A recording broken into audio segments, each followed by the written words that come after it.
नमस्कार. या व्हिडिओमध्ये आपण रेस्पिरेटरी सिस्टीम श्वसन संस्थेचा अभ्यास करणार आहोत. आता श्वसन संस्थेमध्ये काय का बरं महत्वाची आहे ही, तर आपण बघा, आपण काम करतो, आपण बोलतो, आपण पाहतो, आपण चालतो, या सगळ्या गोष्टीसाठी आपल्याला ऊर्जा पाहिजे असते आणि ही ऊर्जा आपल्याला अन्नापासून मिळते असं आपल्याला माहिती आहे. परंतु अन्नामधून डायरेक्टच ऊर्जा मिळते का? असं छू म्हणलं की ऊर्जा तयार झाली असं होते का? तर नाही. त्या अन्नासोबत ऑक्सिजनची क्रिया जेव्हा होते तेव्हा त्याच्यातून ऊर्जा बाहेर निघत असते. त्याच्यामुळे ऑक्सिजन महत्वाचा आहे. ऊर्जा तयार करायचं असेल तर अन्नासोबतच ऑक्सिजन सुद्धा महत्वाचा आहे. आता हा ऑक्सिजन आपल्याला आपल्या शरीरामध्ये जाणं आवश्यक आहे. तर मग आपलं जे नाक असते, हे नाक काय करते? हवा आतमध्ये ओढते आणि ही हवा मग फुफ्फुसांमध्ये जाते आणि फुफ्फुसांमध्ये मग हे छोटे छोटे जे तुम्हाला अंगुरासारखे दिसतात ना, छोटे छोटे बॉल्स, तर याच्यामधून मग काय होते, हा जो ऑक्सिजन आहे हा ऑक्सिजन रक्तामध्ये ओढून घेतला जातो. ठीक आहे, अल्व्हिओलाई म्हणतात, ते आपण पुढे पाहणारच आहोत ते. आणि त्याच्यानंतर मग रक्तामध्ये ऑक्सिजन गेला की तो ऑक्सिजन प्रत्येक पेशींपर्यंत जाते आणि पेशींमध्ये मग ते ऊर्जा तयार करण्याचं काम होते. तर अशा प्रकारे ही रेस्पिरेटरी सिस्टीम काम करत असते. ठीक आहे, तर आपण वन बाय वन पुढे जाऊया आणि एक एक टॉपिक समजत जाऊया. पहा, आता मी तुम्हाला सांगितलं की ऑक्सिजन खूप जास्त महत्वाचा आहे. तुम्हाला लाकूड जरी जाळायचं राहिलं तरी पण त्याला ऑक्सिजनची गरज आहे. बिना ऑक्सिजनना काहीच होऊ शकत नाही. हा एक एक्सपेरिमेंट आहे जो तुम्ही लहानपणी कधी ना कधी ऐकलाच असणार, पाहिलाच असणार आणि तुम्ही करून पण पहा. जर का नाही केलं, तुम्ही लक्ष नव्हतं शाळेमध्ये, तर मग आता करून पहा. आपली जी मेणबत्ती असते त्याला सुरू करायचं, म्हणजे त्याला ज्योत लावायची मेणबत्तीला. त्याच्यानंतर मेणबत्तीवरती काचेचा जर का ग्लास असेल तुमच्याकडे, तर मग त्या मेणबत्तीवरती असं ठेवून द्यायचा. थोड्या वेळानंतर ही जी मेणबत्ती, ही जी ज्योत आहे ना, ती विझून जाईल. का बरं विझून जाईल? कारण जोपर्यंत या ग्लासच्या आतमध्ये हवा होती आणि या हवेमध्ये ऑक्सिजन होता, आपल्याला माहित आहे त्याच्यामध्ये नायट्रोजन असतो मोठ्या प्रमाणात आणि थोड्या प्रमाणामध्ये ऑक्सिजन असतो. तर हा ऑक्सिजन जेव्हा संपून जातो त्यावेळेस मग ही जी ज्योत आहे ती सुद्धा विझून जाते. कारण बिना ऑक्सिजननी कुठलीही आग लागू शकत नाही. ठीक आहे, आपण ज्यावेळी घराला आग लागते किंवा कुठे आग लागते तर अग्निशामकवाले काय करतात? पाणी सोडतात, परंतु पाण्याने लवकर आग विझत नाही. आता आजकाल ते सिलेंडर असतात, कार्बन डायऑक्साईडचे सिलेंडर असतात, ते वजनाने जड असतात. त्याच्यामुळे ते जर का त्याच्यावरती सोडले तर त्याच्यावरती ते चिपटून जातात. वजनाने जड असल्यामुळे ते ऑक्सिजनला वर ठेवतात आणि स्वतः जाऊन चिकटतात. आता ऑक्सिजनची संपर्क तुटला त्याच्यामुळे मग ते आग विझू शकते. ठीक आहे, तर आग लागण्यासाठी ऑक्सिजनची महत्वाची गरज असते. ऊर्जा जर का तयार करायची असेल तर आग पाहिजे असते. त्याचप्रकारे आपल्याला सुद्धा जगण्यासाठी ऑक्सिजन पाहिजे असतो. आता याच कॅन्डलमध्ये काय करा ना तुम्ही, आता याच एक्सपेरिमेंटमध्ये आता इथे मेणबत्ती ठेवली, सोबत एक उंदीर पण ठेवला. ते करायचं नाहीये, परंतु एक समजण्यासाठी उंदीर पण ठेवला.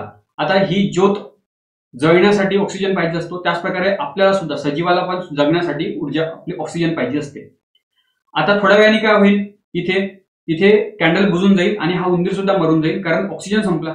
आपण बिना ऑक्सिजननी जगू शकत नाही आणि ही कॅन्डलही बिना ऑक्सिजननी जळू शकत नाही. परंतु जर का याच्या आतमध्ये जर का मी झाड जर का ठेवलं तर मात्र कॅन्डल पण सुरू राहणार, मेणबत्ती पण सुरू राहणार आणि हा उंदीर सुद्धा जिवंत राहणार. कसं काय? कारण आपल्याला माहिती आहे हे जे झाड असते हे ऑक्सिजन तयार करत असते. फोटोसिंथेसिस, प्रकाश संश्लेषण, ही जी क्रिया आहे अन्न बनवण्याची, त्याच्यामधून मोठ्या प्रमाणात पाणी आणि ऑक्सिजन तयार होत असतो आणि हा ऑक्सिजनचा सप्लाय मग कंटिन्युअसली सुरू राहतो. लक्षात? तर अशा प्रकारे ऑक्सिजन महत्वाचा असतो. पेट्रोलला जाळण्यासाठी, आता गाडी आपली पेट्रोलवरती चालते, परंतु सोबत हवा पण ओढल्या जाते त्याच्यामध्ये. ठीक आहे, एअर फिल्टर असते आपल्या गाडीमध्ये. हे ऑक्सिजनसाठी ते आपल्याला हवा पाहिजे असते. ती पेट्रोल जळण्यासाठी ऑक्सिजन पाहिजे असते, तेव्हा कुठं मग ते ऊर्जा तयार होते आणि आपली गाडी चालायला लागते. त्याचप्रकारे लाकूड जळण्यासाठी ऑक्सिजन पाहिजे असते, त्याच्यानंतर मग त्याच्यामधून ऊर्जा तयार होते. त्याचप्रकारे आपल्या पेशींमध्ये ग्लुकोज पासून आपल्याला ऊर्जा मिळत असते, परंतु ग्लुकोजला जळण्यासाठी ऑक्सिजन पाहिजे असतो, तेव्हा कुठे जाऊन त्याच्यामधून मग ऊर्जा बाहेर निघते. एटीपीच्या रूपामध्ये ती ऊर्जा असते. ऍडिनो ट्रायफॉस्फेट एक मॉलिक्यूल आहे तो, त्याच्यामधून ती ऊर्जा मिळत असते. ते आपण पाहणार पुढे. आता श्वसन म्हणजे काय? श्वसन म्हणजे काय? रेस्पिरेशन म्हणजे काय? तर अन्नापासून ऊर्जा मिळवण्याची प्रक्रिया. आता ही प्रक्रिया सुरू कुठून होते? तर आपल्या नाकापासून सुरू होते. नाक काय करते? हवा आतमध्ये ओढते. ठीक आहे, ही फुफ्फुसांमध्ये टाकते. फुफ्फुसे काय करतात? याला आपण ब्रिदिंग म्हणतो, श्वासोच्छवास ब्रिदिंग म्हणतो. हे काय करते? नाकाद्वारे हवा आतमध्ये ओढल्या जाते, फुफ्फुसांमध्ये जाते आणि हे फुफ्फुस त्या हवेमधला ऑक्सिजन ओढून घेतात, रक्तामध्ये टाकून देतात आणि त्या बदल्यामध्ये रक्तामधला कार्बन डायऑक्साईड घेऊन घेतात आणि त्या हवेमध्ये टाकून देतात आणि अशा प्रकारे मग ती हवा आपण बाहेर सोडतो. तर हवा आतमध्ये घेणे आणि सोडणे यालाच आपण ब्रीदिंग म्हणत असतो. ठीक आहे. तर हा झाला पहिला टप्पा, श्वसनाचा पहिला टप्पा. दुसरा टप्पा पेशींमध्ये होते, सेल्युलर रेस्पिरेशन त्याला आपण म्हणत असतो. म्हणजे ज्यावेळी हा ग्लुकोज ऑक्सिजन सोबत रिॲक्शन करतो तर काय होते, एटीपीच्या रूपामध्ये आपल्याला ऊर्जा तयार होते, कार्बन डायऑक्साईड पण तयार होते आणि एटीपीच्या रूपामध्ये ऊर्जा पण तयार होते. हा कार्बन डायऑक्साईड आपल्याला आवश्यक नसतो, त्याच्यामुळे मग तो आपण श्वासाद्वारे सोडून देतो आणि एटीपीच्या रूपामध्ये जी ऊर्जा असते त्या ऊर्जेचा वापर आपण मग चालण्या बोलण्यासाठी करतो. ठीक आहे. तर अशा प्रकारे 2 टप्पे आहे रेस्पिरेशनचे. पहिलं तर ब्रीदिंग, आपण श्वास आतमध्ये घेणे आणि सोडणे. आणि दुसरा टप्पा कोणता, तर पेशी श्वसन, सेल्युलर रेस्पिरेशन. म्हणजे पेशींमध्ये जे आता रिॲक्शन होत आहे तर त्याला आपण पेशी श्वसन म्हणतो, ऊर्जा तयार करण्याची रिॲक्शन. तर हा झाला आपल्या श्वसनाचा दुसरा टप्पा. ठीक आहे. एक एक करून आता आपण पाहू. बाह्य श्वसनाचे भाग कोणकोणते, सर्वात पहिले नाकपुडे आपल्या नोस्ट्रिल. ठीक आहे. तर हे कशासाठी, तर हवा आतमध्ये ओढण्यासाठी. तर सुरुवात जिथून होते, तर आपल्या नाकामध्ये बघा बारीक बारीक केस असतात, चिकट पदार्थ असतो, श्लेष्म. तर हे कशासाठी असतात, तर हे जी हवा असते, हवेमध्ये धुळीचे कण असतात, धुपट असतो, तर हे आपल्या फुफ्फुसांमध्ये नको जायला, कारण फुफ्फुसांमध्ये बारीक बारीक छिद्र असते, ते जर का बारीक बारीक धुळीचे कण तिथे जर का जाऊन अडकले तर ते बाहेर निघत नाही, मग ते मरतपर्यंत आपल्या शेवटपर्यंत राहतात. ठीक आहे. त्याच्यामुळे मग बाहेरच त्यांना गाळून टाकायचं ना, म्हणून तिथे केस आणि श्लेष्म, म्युकस जी चिकट पदार्थ आहे तर ते काम करत असतात. आलं लक्षात. कधी कधी मग काय होते, आता हा सेन्सिटिव्ह खूप जास्त असतो, कधी कधी धुळीचे कण जाऊन तिथे चिकटतात. आता हा भाग जो असतो खूप जास्त सेन्सिटिव्ह असतो, मग ते धुळीचे कण आपल्या नाकाच्या बाहेर गेले पाहिजे म्हणून मग शिंका येते. आलं लक्षात. ते सेन्सिटिव्हिटीमुळे ते शिंका येत असतात. धुळीचे कण आपल्या नाकामध्ये गेले की शिंका येतात. कधी कधी आपल्याला धुळीचा अलर्जी खूप जास्त असते, म्हणजे काही लोकांना नसते, काही लोकांना थोडीशी जरी धूळ असली तरी मग शिंका येतात, सर्दी होऊन जाते. ठीक आहे. तर हे अलर्जी, आता तुम्हाला मी ब्लड सर्क्युलेटरी सिस्टीम, जे सर्क्युलेशन रक्त विसरण संस्था आहे त्याच्यामध्ये मी तुम्हाला WBC शिकवताना मी तुम्हाला हे सांगितलेलं आहे की जे अलर्जीवाले जे असतात ते कशा प्रकारे काम करत असतात. त्याच्यानंतर आता हा झाला पहिला भाग, नोस्ट्रिल, आपल्या नाकाचा भाग, नाकपुड्या. ठीक आहे. त्याच्यानंतर असतो ग्रासनी, घसा. हा जो भाग आहे ना आपला तो घसा आहे. ठीक आहे. फॅरिंग्स आणि लॅरिंग्स असे 2 असतात. इथे वरती फॅरिंग्स आणि हे लॅरिंग्स. या फॅरिंग्स मध्ये काय असते, इथून ना आपली श्वसन नलिका, आता 2 नळ्या असतात. जो आपण श्वास आतमध्ये घेतो तर ते फुफ्फुसांमध्ये जाते, ती नळी फुफ्फुसांमध्ये जाते, आणि जे आपण अन्न खातो तर ती नळी आपल्या जठरामध्ये जाते. ठीक आहे. इथे तर या फॅरिंग्स मध्ये तर दोन्ही पण एकत्रच असतात. फॅरिंग्स मधून मग ह्या 2 मार्ग वेगवेगळे होतात. एक नळी फुफ्फुसांमध्ये जाते, एक नळी अन्न मार्गाची, एक नळी श्वास मार्गाची. ठीक आहे. हे कुठे असते, तर हे फॅरिंग्स मध्ये असते. आलं लक्षात. तर अन्ननलिका आणि श्वसन नलिका हे इथे वेगवेगळ्या होतात. इपिग्लोटिस, श्वसन नलिकेमध्ये इपिग्लोटिस नावाचा दरवाजा आहे, तो एक प्रकारे अधिस्वरद्वार इपिग्लोटिस. हे काय करते, ज्यावेळी आपण अन्न गिळतो, पाणी गिळतो, त्यावेळी हे श्वसन नलिकेचा दरवाजा बंद होतो, जेणेकरून पाणी आपल्या फुफ्फुसांमध्ये नाही गेलं पाहिजे किंवा अन्नाचे कण आपल्या फुफ्फुसांमध्ये नाही गेलं पाहिजे. समजा थोडेफार जर का गेले सुद्धा तर आपल्याला ठसका लागतो, आपल्याला उचक्या येतात. तर उचक्या, ठसका लागणे हे सगळं हे त्याच्यामुळे होते. जर का आपल्या श्वसन नलिकेमध्ये जर का अन्नाचा कण अटकला तर आपल्याला ठसका लागतो जेवताना, किंवा पाण्याचा ठसका लागतो, हे त्याच्यामुळे होते. किंवा उचक्या येतात भरपूरदा, तर त्याच्यामुळे होते. ठीक आहे. खोकला कशामुळे होतो, धुळीचे कण जेव्हा आपल्या फुफ्फुसांमध्ये जातात तर त्यावेळी मग आपल्याला ते कण बाहेर गेले पाहिजे म्हणून आपण खोकला येतो आपल्याला, जेणेकरून ते धुळीचे कण बाहेर गेले पाहिजे यासाठी म्हणून. ठीक आहे. तर ते जे सिगरेट वगैरे पितात, आता सिगरेटमध्ये काय धूळ आहे, भरपूर सारा SO2 CO2 आहे. हे धुळीचे कण आतमध्ये गेले तर ते जाऊन तिथे चिकटतात. हे आपल्याला माहित असून सुद्धा आपण धुळीचे म्हणजे ते सिगरेट पितो. म्हणजे आपल्या मनुष्यामध्ये भरपूर लोक पितात. का बरं पितात, कारण त्याच्यामध्ये टॉक्सिक पदार्थ असतात जे आपल्या मेंदूला म्हणजे नशा आणली की आपल्या मेंदूला शांत करतात, तात्पुरतं शांत करते, त्याच्यामुळे त्याची सवय लागते. ठीक आहे. परंतु त्याच्यामुळे होत काय आहे, तर हे धुळीचे कणांना फुफ्फुसांमध्ये जाऊन चिकटतात, त्या छिद्रांना जाऊन चिकटतात. त्याच्यामुळे ऑक्सिजनचं देवाणघेवाण, कार्बन डायऑक्साईडची देवाणघेवाण सुद्धा फुफ्फुस करू शकत नाही एका कालांतरानंतर. म्हणून त्यांनाच मग पुढे जाऊन TB वगैरे होतो. ठीक आहे. जे सिगरेट पिणारी लोक असतात त्यांचे फुफ्फुस पूर्ण काळा आलेलं असते, त्याला जर का असं पिळलं ना त्याच्यामधून डांबरासारखा काळा रस बाहेर निघतो, त्यांची क्षमता पण कमी होते. आता नॉर्मली जे सिगरेट पित नाही, ज्यांचा फुफ्फुस एकदम निरोगी आहे, त्यांनी जर का अशी हवा आतमध्ये म्हणजे त्याच्यामध्ये हवा जर का आपण टाकली तर 5 लिटर हवा आपण त्याच्यामध्ये मोवू शकतो. नॉर्मली. परंतु जे सिगरेट पिणारे लोक असतात त्यांचं फुफ्फुस निकामी होऊन झालेलं असते, त्यांच्याकडून 1 लिटर हवा सुद्धा आतमध्ये घेणं होत नाही, कारण त्यांची कॅपॅसिटीच ते निघून गेलेली आहे. ठीक आहे, बरं असो. हे झालं फॅरिंग्सचं. आता लॅरिंग्स म्हणजे काय, तर हे जे तुम्हाला आता बोलताना हे बघा, हे हलताना दिसते. आता हे पुरुषांमध्ये हे स्वरतंत्र थोडंसं बाहेर आलेलं असते, स्वरयंत्र, त्याला आपण स्वरयंत्र म्हणतो. साऊंड बॉक्स हा पुरुषांमध्ये बाहेर आलेला असतो. महिलांचा आकाराने छोटा असल्यामुळे तो आतमध्येच असतो, तो दिसत नाही. पुरुषांचा आकाराने मोठा असल्यामुळे तो बाहेर निघालेला असतो. ठीक आहे, तर हे स्वरयंत्र कशामध्ये असते, हे लॅरिंग्समध्ये असते, याला आपण कंठ म्हणतो. आलं लक्षात. आता या कंठामध्ये वोकल कॉर्ड असते. जसं पुरुषांचा वोकल कॉर्ड 20 mm चा असतो, स्त्रियांचा 15 mm चा असतो. त्याच्यामुळे यांची फ्रिक्वेन्सी जास्त असते. आकार कमी असल्यामुळे फ्रिक्वेन्सी जास्त असते, म्हणून पुरुषांचा आवाज आणि स्त्रियांच्या आवाजामध्ये फरक आहे. ठीक आहे, पुरुषांच्या आवाजाची फ्रिक्वेन्सी कमी असते आणि स्त्रियांच्या आवाजाची फ्रिक्वेन्सी जास्त असते, वेव्हलेंथ कमी असते त्यांची. ठीक आहे, हे झालं लॅरिंग्स. बघा, ही झाली नाकपुड्या. त्याच्यानंतर हा वरचा भाग फॅरिंग्स, जिथे 2 अन्ननलिका आणि श्वसननलिका वेगवेगळ्या होतात. हा जो भाग आहे कंठ, त्याला आपण लॅरिंग्स म्हणतो. इथे स्वरयंत्र असते. ठीक आहे, साऊंड बॉक्स. आणि त्याच्यानंतर मग इथून हा ट्रकिया सुरू होतो. ट्रकिया म्हणजे काय, श्वसन नलिका. याच्यामधून हवा आपल्या फुफ्फुसांमध्ये जाते. याचे 2 भाग बनतात, एक डाव्या फुफ्फुसांमध्ये, एक उजव्या फुफ्फुसामध्ये, एक डाव्या लंग्समध्ये, एक उजव्या लंग्समध्ये.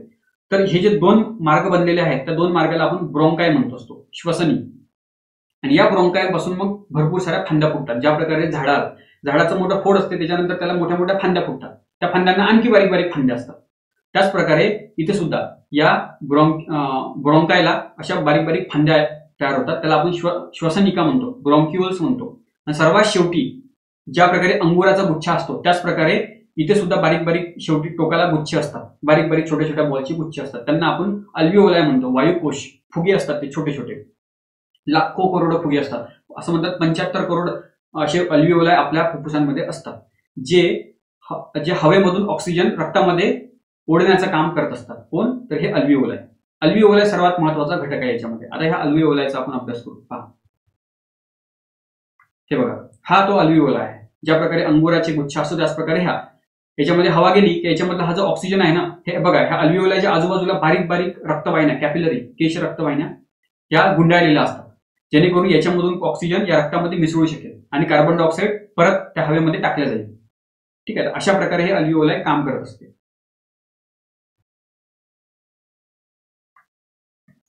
आता बघा, वायुकोश म्हणजे हा अल्व्हिओलाय.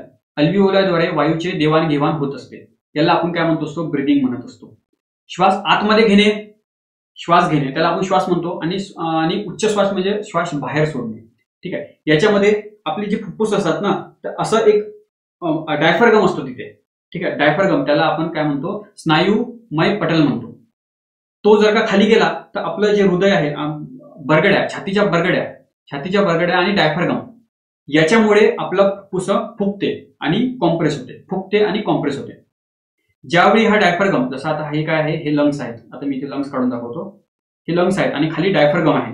ठीक आहे, हा डायफ्रागम खाली गेला, हा स्नायूपटल खाली गेला की मग याचा आकार वाढतो, व्हॉल्यूम वाढतो ना, त्याच्यामुळे फुफ्फुस पण असे फुगतात. फुफ्फुस फुगले की मग हवा आपोआप आपल्या नाकामध्ये येते. लक्षात. त्याच्यानंतर डायफ्रागम वर गेला तर मग हे याच्या फुफ्फुसांमधली, लंग्स मधली हवा आपोआप बाहेर जाते. लक्षात. त्याच्यामुळे डायफ्रागम आणि छातीच्या बरगड्या, रिपकेज, हे खूप जास्त महत्वाचं आहे या श्वासोच्छवास ब्रीदिंगसाठी. ठीक आहे, डिफ्युजनद्वारे कार्बन डायऑक्साईड आणि ऑक्सिजनची देवाणघेवाण होत असते. म्हणजे कसं, जिथे प्रेशर जास्त, आता जी आपण हवा आतमध्ये घेतो ना, त्याच्यामध्ये 78% नायट्रोजन असते, 21% ऑक्सिजन असते नॉर्मली. परंतु ज्या वेळेस ते फुफ्फुसांमध्ये जाते ही हवा, नायट्रोजन तर आपण वापरत नाही, त्याच्यामुळे नायट्रोजन जसाच तसा राहतो. सुरुवातीला कार्बन डायऑक्साईड किती असतो, 0.03%, फार कमी असतो. परंतु ज्यावेळेस आपण लंग्समध्ये ती हवा जाते, त्यावेळेस हे जे अल्व्हिओलाय काय करतात, त्याच्यामधून ऑक्सिजन ओढून घेतात आणि बदल्यामध्ये कार्बन डायऑक्साईड टाकतात. त्याच्यामुळे बघा, ज्यावेळी आपण श्वास सोडतो त्याच्यामध्ये नायट्रोजन तर जशाच तसा असतो, परंतु ऑक्सिजनचं प्रमाण कमी झालेलं असते. जो आपण श्वास बाहेर सोडतो, आधी 21% होता, आता 16% आहे. आणि कार्बन डायऑक्साईडचं प्रमाण वाढलेलं असते, आधी 0.03%, आता 4.5% होऊन जाते. लक्षात. अशा प्रकारे त्याच्यामध्ये वायूची देवाणघेवाण होते, ऑक्सिजन आणि कार्बन डायऑक्साईडची. बघा, ज्यावेळी आपण श्वास आतमध्ये घेतो, इनहेलेशन, श्वास घेणे, त्यावेळी हवेतील ऑक्सिजन रक्तामध्ये मिसळला जाते आणि हे ऑक्सिजन जे असते ते कोण पकडते रक्तामधलं, तर रक्तामध्ये आरबीसी असतात. आरबीसी, रेड ब्लड सेल, लाल रक्तपेशी. या आरबीसी मध्ये हिमोग्लोबिन नावाचा घटक असतो. ठीक आहे, हिमोग्लोबिन, ऑक्झी हिमोग्लोबिन, जो लोखंडांनी बनलेला असतो, Fe. आणि लोखंड बरोबर ऑक्सिजन सोबत पटकन ऑक्सिजनला पकडतो, दिसला की पकडतो. आणि ज्यावेळी लोखंड ऑक्सिजन सोबत येतो आणि काय बनवतो, Fe2O3, त्याचा रंग म्हणजे लोखंड उघड्यावरती ठेवा तुम्ही, त्याला जंग चढते, लाल लाल रंगाचा जंग चढते. त्याच प्रकारे आपल्या हिमोग्लोबिन मध्ये जे लोखंड आहे तो जेव्हा ऑक्सिजनला पकडतो त्यावेळेस त्याचा रंग लाल होऊन जातो. म्हणून आरबीसीचा रंग लाल आहे हिमोग्लोबिनमुळे. ठीक आहे, तर 97% ऑक्सिजनचं वहन कोण करते, तर आरबीसी करते. आणि उरलेलं 3% प्लाझ्मा पण करते. असं नाही की प्लाझ्मा हातच नाही लावत, करते, थोडंफार करते, 3%.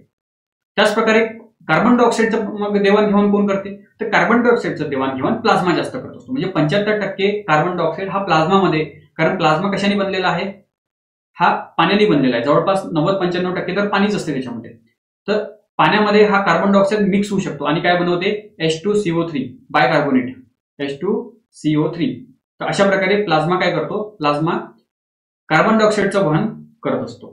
ठीक आहे, म्हणजे फुफ्फुस काय करतात, ऑक्सिजन रक्तामध्ये घेतात आणि त्या बदल्यामध्ये कार्बन डायऑक्साईड रक्तामधला ओढतात. कार्बन डायऑक्साईड कुठे तयार झालं, तर पेशींमध्ये ज्यावेळेस सेल्युलर रेस्पिरेशन झालं, म्हणजे अन्नापासून ऊर्जा बनली, त्यावेळी ना त्या प्रोसेसमध्ये कार्बन डायऑक्साईड तयार झाला. तर हा कार्बन डायऑक्साईड पुन्हा रक्तामध्ये टाकला जातो आणि हे रक्त काय करते, कार्बन डायऑक्साईडला फुफ्फुसांकडे घेऊन जाते. फुफ्फुस मग ते कार्बन डायऑक्साईड काढून घेते आणि शरीराबाहेर सोडून देते. ठीक आहे, तर 75% कार्बन डायऑक्साईडचं वहन प्लाझ्मा करत असते आणि उरलेलं 25% हे हिमोग्लोबिन करत असते. कार्बो अमिनो नावाचा घटक आहे, तर त्याच्या मदतीने. ठीक आहे, कार्बो अमिनो हा हिमोग्लोबिनचाच एक प्रकारचा रूप आहे. त्याच्यानंतर मग हा उरलेला जो हवा आहे ज्याच्यामध्ये कार्बन डायऑक्साईड जास्त आहे ती बाहेर काढली जाते. अशा प्रकारे हे म्हणजे श्वासोच्छवास होत असते, ब्रिदिंग होत असते. आता बघा, आता मी तुम्हाला सांगितलं की मनुष्यामध्ये जे पृष्ठवंशीय प्राणी आहे, ज्यांना पाठीचा कणा असतो, तर यांच्या रक्तामध्ये हिमोग्लोबिन असतो, ज्याच्यामध्ये लोखंड असते, म्हणून यांच्या रक्ताचा रंग लाल असतो.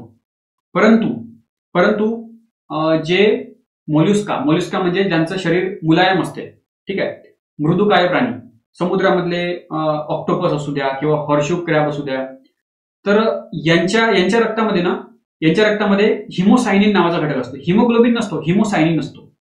यांच्यामध्ये लोखंड नसतो, यांच्यामध्ये कॉपर असतो आणि कॉपर सोबत ऑक्सिजन जुळला की त्याचा रंग निळा बनतो. म्हणून या प्राण्यांचा रक्ताचा रंग निळा असतो. ठीक आहे, कशामुळे, तर हिमोसायनिनमुळे. आपल्या रक्ताचा रंग लाल असतो, कशामुळे, तर हिमोग्लोबिनमुळे. परंतु ह्या मोल्युस्का मधले जे काही प्राणी आहेत त्यांच्या रक्ताचा रंग निळा असतो, कारण हिमोसायनिनमुळे, कारण हिमोसायनिनमध्ये कॉपर असतो. त्याच प्रकारे ॲनिलिडा जे कृमी असतात, अळ्या असतात समुद्रामधल्या जास्त करून, तर त्यांच्या रक्तामध्ये ना क्लोरोक्रिओरिन,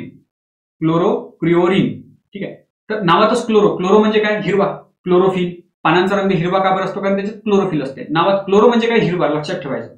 तर हा जो घटक आहे क्लोरोक्रिओरिन, तर साहजिक आहे याचा रंग कसा असणार, मूळतः हिरवाच असणार. म्हणून ॲनिलिडामधले हे जे द्रव्य असते ते हिरव्या रंगाचे असते, म्हणून त्यांचा रक्ताचा रंग हिरवा आहे असं आपण म्हणतो. ठीक आहे, त्याच प्रकारे लिंगुला नावाचा एक प्राणी आहे, म्हणजे छोटा जीव आहे, तर त्याच्यामध्ये हिमोग्लोबिन असतो, हिमोसायनिन असतो, क्लोरोक्रिओरिन पण नसतो. काय असतो, तर हेमेरेथ्रिन असतो. हिमेरेथ्रिन याचा रंग जांभळा असतो. ठीक आहे, म्हणून याच्या रक्ताचा रंग जांभळा आहे. याच्यावरती प्रश्न आलेला आहे, म्हणून मी हे स्लाइड पण घेतली. बघा, कोणता प्रश्न होता, राज्यसेवा 2019 मध्ये आलेला प्रश्न, की हिमोग्लोबिन म्हणजे श्वसन रंगद्रव्य आणि दुसरीकडे आहे पशु, कोणत्या पशुमध्ये हे पाहायला मिळते.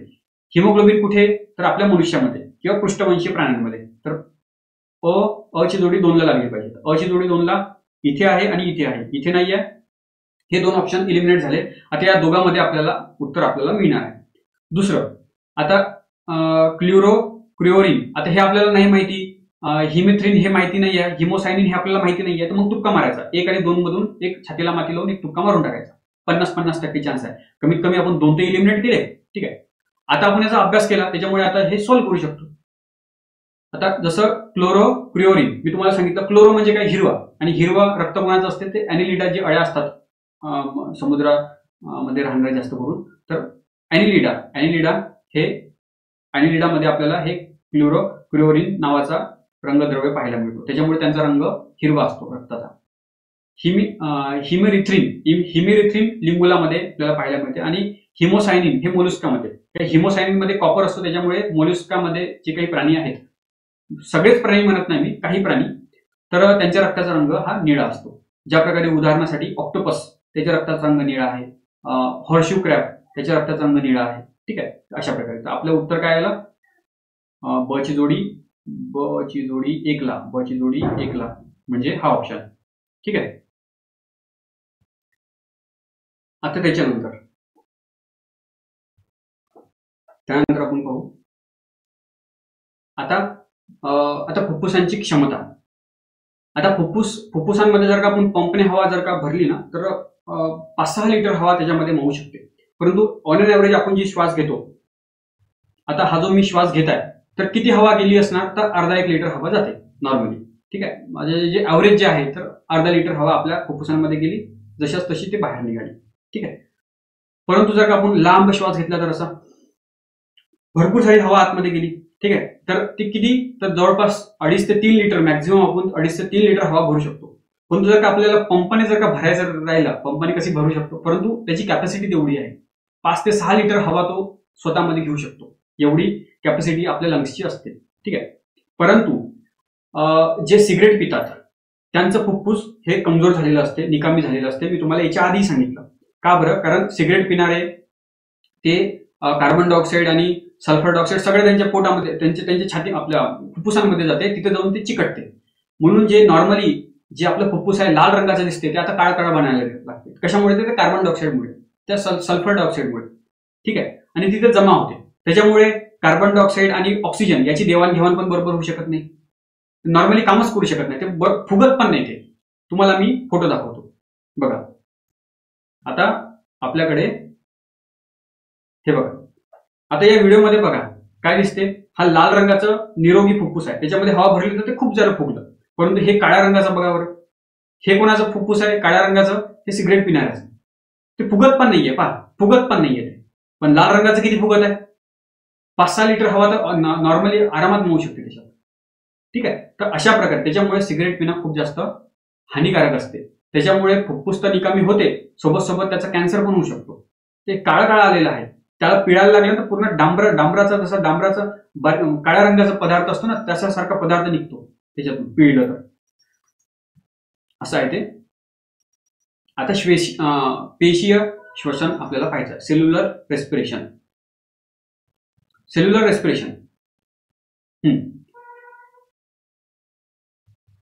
आता याच्यामध्ये काय होते, तर आपल्या पेशींमध्ये आता हे जे रक्त असते, रक्त अन्न पण स्वतः म्हणजे अन्न पण घेते आणि ऑक्सिजन पण घेते, आणि ते पेशींपर्यंत घेऊन जाते.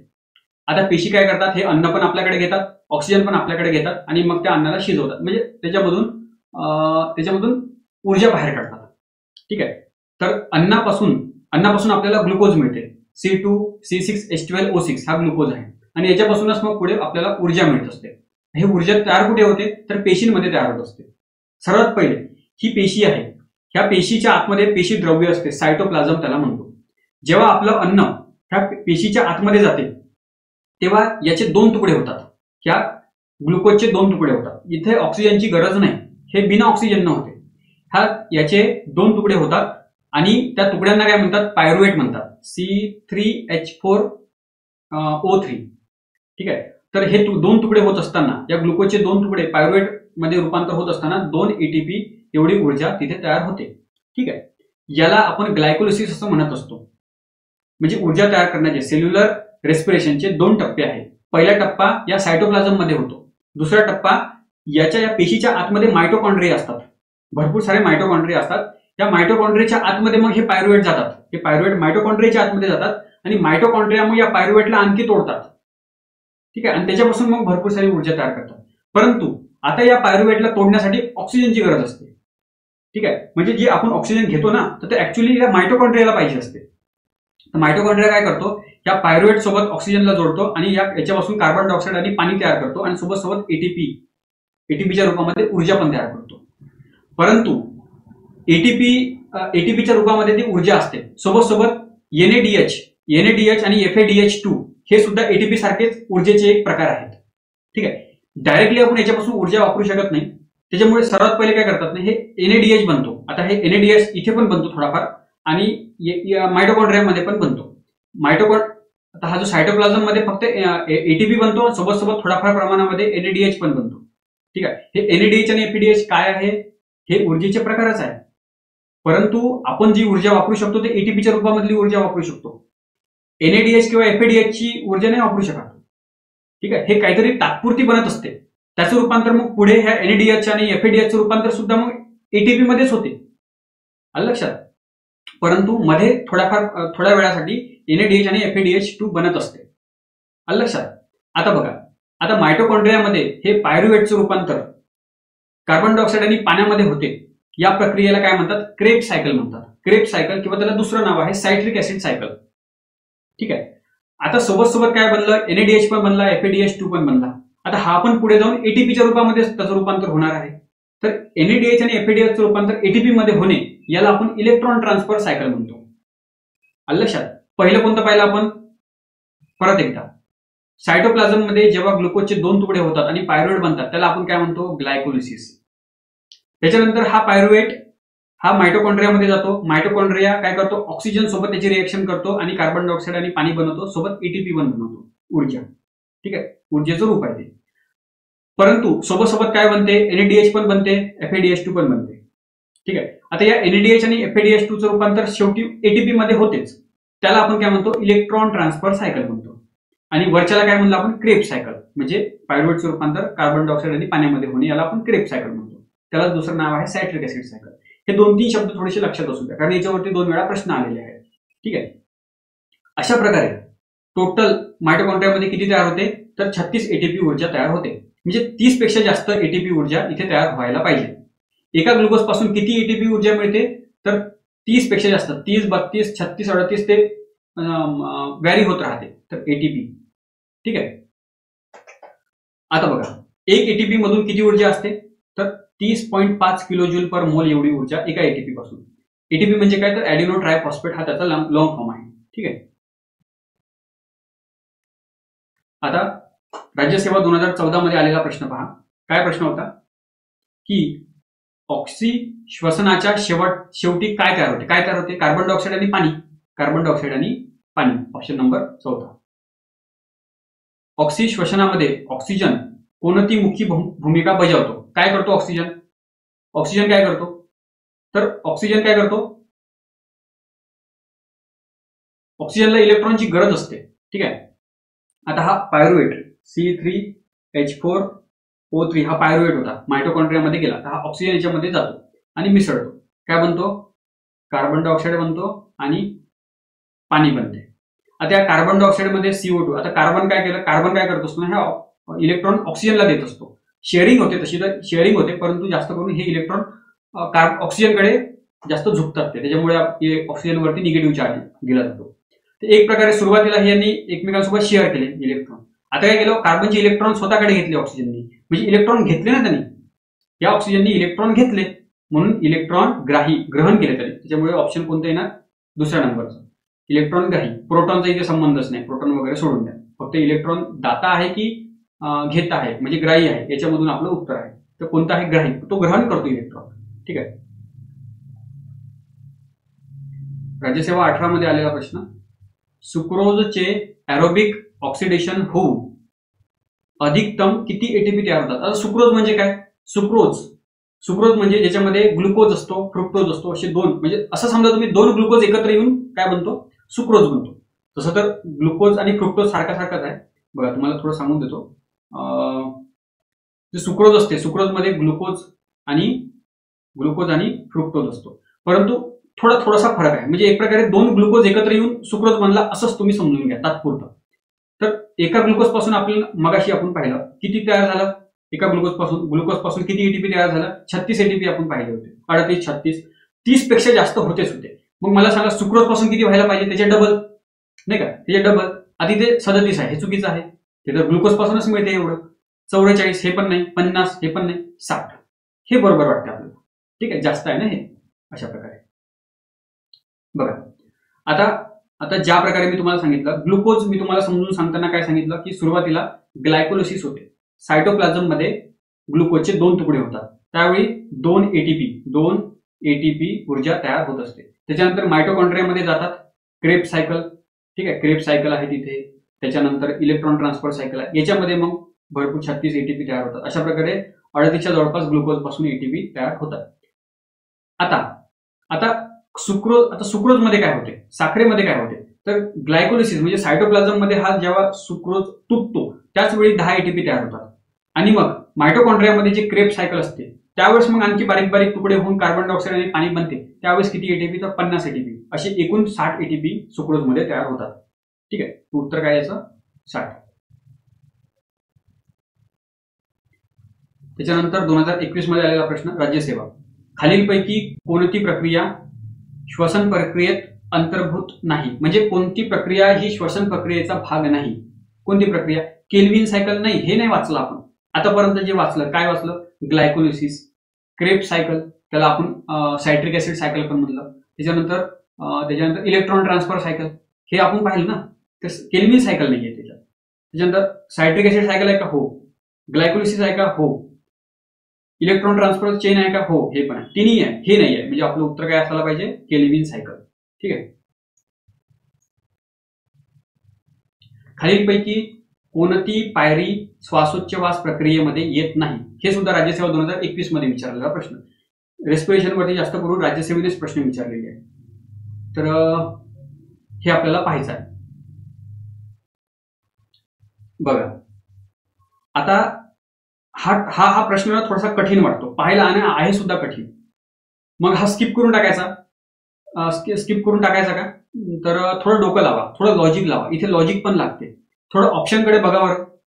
पहिलं ऑप्शन काय म्हणतो, ग्लुकोज पासून काय बनते, ग्लुकोज 6 फॉस्फेट असं बनते.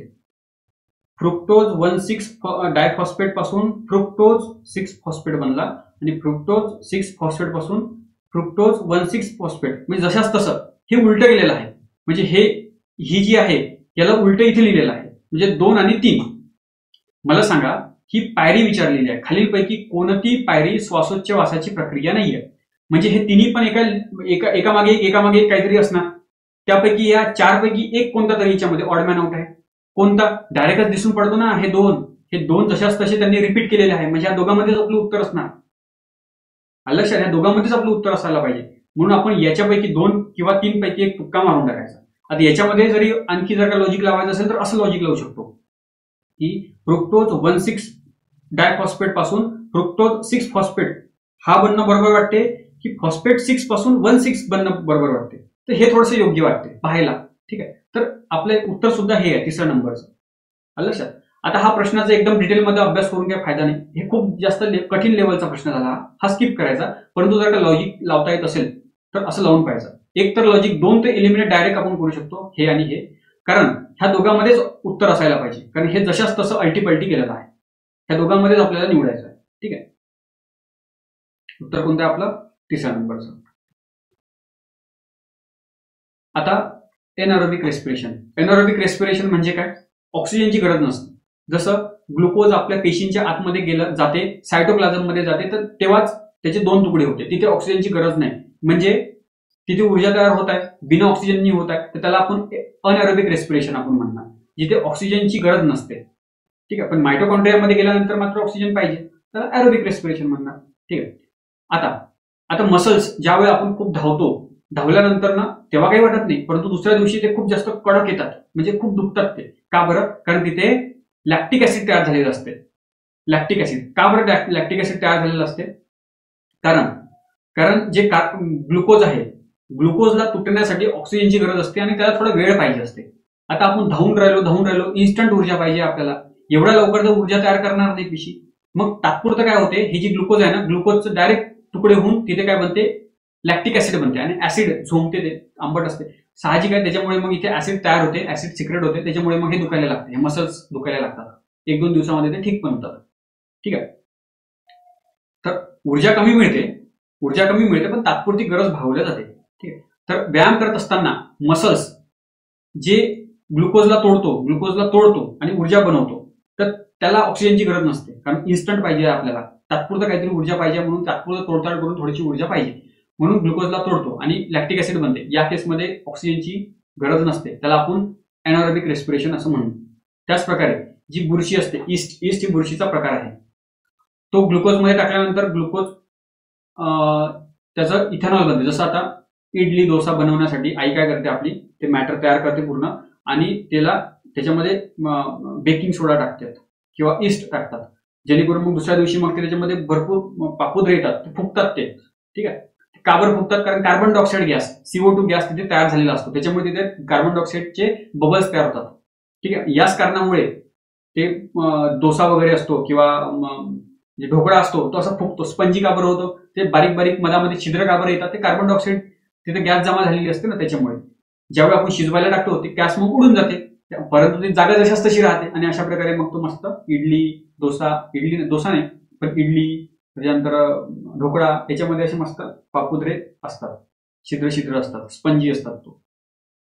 तर ही जी ईस्ट असते ती पण कार्बन डायऑक्साईड, आता हे ग्लुकोज सुक्रोज पासूनच बनवते, ते पण त्याला सुद्धा ऑक्सिजनची गरज नसते. ईस्ट सुद्धा ऑक्सिजन शिवाय हे काम करत असतो. आपल्या मसल सुद्धा जेव्हा व्यायाम करत असतो आपण त्यावेळेस ऑक्सिजन शिवाय ऊर्जा तयार करत असते आणि लॅक्टिक ऍसिड बनवते, त्याच्यामुळे ते पाय दुखतात. आरबीसी मध्ये मायटोकॉन्ड्रिया नसतो, आरबीसी मध्ये न्यूक्लियस पण नसतो, मायटोकॉन्ड्रिया पण नसतो. तर मायटोकॉन्ड्रिया नाहीये तरी पण आरबीसीला तर ऊर्जा लागणार ना, ती कुठून आणणार? मग तात्पुरते मग ते काय करतात, हे जे ग्लुकोज असते त्याला तोडतात, बिना ऑक्सिजननी तोडतात. मायटोकॉन्ड्रियाला ऑक्सिजनची गरज असते ना, तर ते बिना ऑक्सिजननीच तिथे तोडतात आणि बिना ऑक्सी श्वसनाद्वारे म्हणजे अनएरोबिक रेस्पिरेशनद्वारे तिथे तात्पुरती ऊर्जा जेवढी त्यांना गरजेची असते तेवढी ते मिळवतात. आता विनॉक्सी श्वसन म्हणजे एनारोबिक रेस्पिरेशनची उपयोग फर्मेंटेशनसाठी, म्हणजे दुधाची दही बनवायचं असेल, लॅक्टिक आंबट होते ते, किंवा अल्कोहोल तयार करायचं असेल, दारू तयार करण्यासाठी त्याचा वापर होतो, बेकरीच्या पदार्थामध्ये त्याचा वापर होतो, डोसा इडली बनवण्यासाठी, ढोकळे बनवण्यासाठी त्याचा वापर होतो, जीवनसत्वे विटॅमिन्स त्याचप्रकारे अँटीबॉडीज तयार करण्यासाठी सुद्धा फर्मेंटेशनचा वापर होतो. ठीक आहे, त्याचप्रकारे जर्मिनेशन ऑफ सीड म्हणजे आपण मातीमध्ये बी टाकतो, त्याच्यानंतर मग त्याच्यामधून पालवी फुटते, मग हळूहळू ते झाड मोठं होते. आतमध्ये ऑक्सिजन वगैरे काही नसते, परंतु जगण्यासाठी ऑक्सिजनची गरज असते, तर तिथे जे आहे ते बिना ऑक्सिजननेच ते बीज अंकुरते. ते पण एनारोबिक रेस्पिरेशनचा एक उदाहरण आहे. आता बाकी प्राणी बघा, जसं गांडूळ सुद्धा किंवा बेडूक सुद्धा, ते जमिनीच्या आतमध्ये राहतात. हे बेडूक हे पाण्यामध्ये राहते, खूप वेळपर्यंत पाण्यामध्ये राहते. त्याला ऑक्सिजनची गरज नसते का? असते ऑक्सिजनची. त्याला नाक पण असते, त्याला फुफ्फुस पण असते, तो तिथून पण ऑक्सिजन घेतो, परंतु पाण्यामध्ये पण तो खूप वेळपर्यंत राहू शकतो. का बरं? कारण त्याची त्वचा अशी बनलेली आहे की त्वचेमधून सुद्धा तो ऑक्सिजन आतमध्ये ओढू शकतो आणि रक्तामध्ये टाकू शकतो.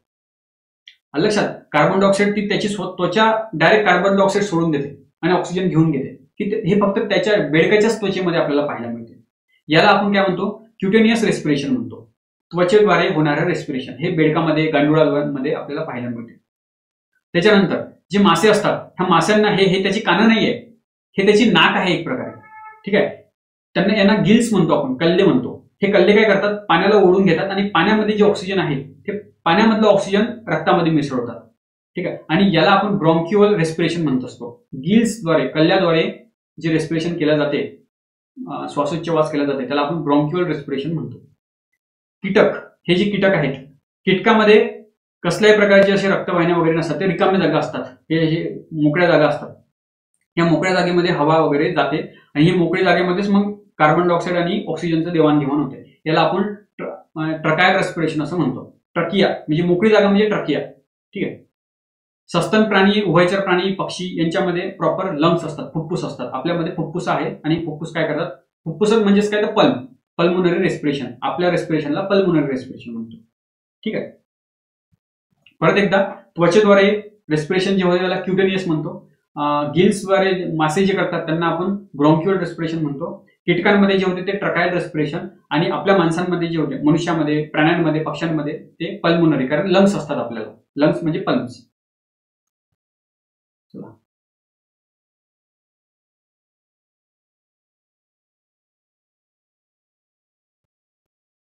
हे काय झालं?